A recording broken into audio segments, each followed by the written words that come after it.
Welcome back to my channel mga kabarbers. Ngayong araw nito ay mag-unboxing naman tayo. Ito nga pala yung in-order ko sa Shopee at ito yung clipper na the best for lining. Usually kasi ito yung nakikita kong ginagamit ng mga barbero na nagdi-design sa mga gupit. Kaya gusto ko talaga siya masubukan. So ayan mga kabarbers, try natin to. Bubuksan ko muna siya at papakita ko sa inyo isa-isa at kung ano-ano ang mga nasa loob ng box. At di nga mawawala dito yung syempre yung manual. Ayan. Dito mo makikita kung paano gagamitin yung clipper. Alam niyo naman siguro to, hindi natin kailangan tong isa-isahin. At meron din siyang oil.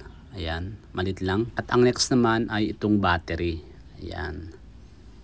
Meron siyang battery na extra. Bali dalawa yung battery nito mga kabarbers. Kasi yung isa nasa clipper na. Tapos meron siyang isa sa labas na extra. Kaya bali dalawa. Tsaka ito meron siyang brush na panglinis. Malit na brush. Tapos ito rin naman yung charger niya. USB type yung charger niya mga kabarbers. Ayan. Wala siyang adapter.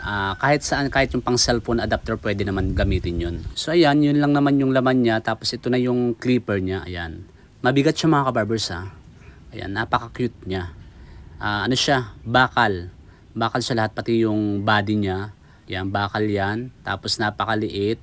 Ayan, ang cute niya. Tapos ang nipis ng blade niya. At so excited na nga akong masubukan to. Kasi mahilig din talaga ako maglagay ng mga lining sa aking mga ginugupitan. Kaya gusto ko na masubukan to. Ayan mga kabarbers, tatry natin siya ha.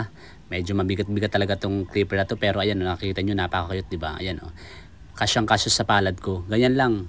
Kapag binukan nyo yung palad nyo, ayan, imagine nyo napakalit lang, diba? Sinarge ko na nga din pala yung isang battery niya. Ayan, ito yung extra. Ayan, ito yung extra battery. At ito din pala yung switch on, switch off niya. Ayan, kapag bubuksan mo siya, ipipress mo lang.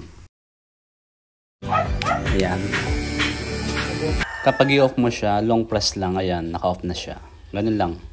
At syempre, ang pinaka-importante dito is yung masubukan natin kung matalas ba siya. Ayan, mag-lining ako dito mga kabarbers. Try natin.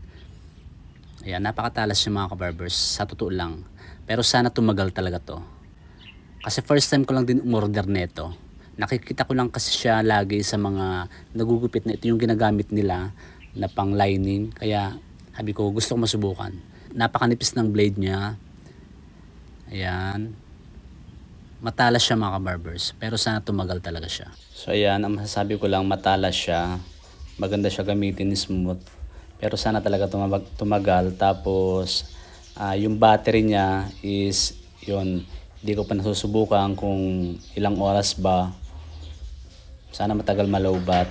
Yun, i-update ko kayo kapag matagal or madali lang malowbat yung battery niya. Pero may extra naman siyang isang battery.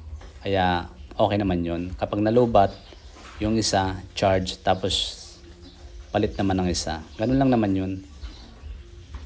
So ayan mga kabarbers. Nabili ko pala to sa Shopee ng 920 pesos kasama yung shipping fee. So ayan, maraming salamat mga kabarbers.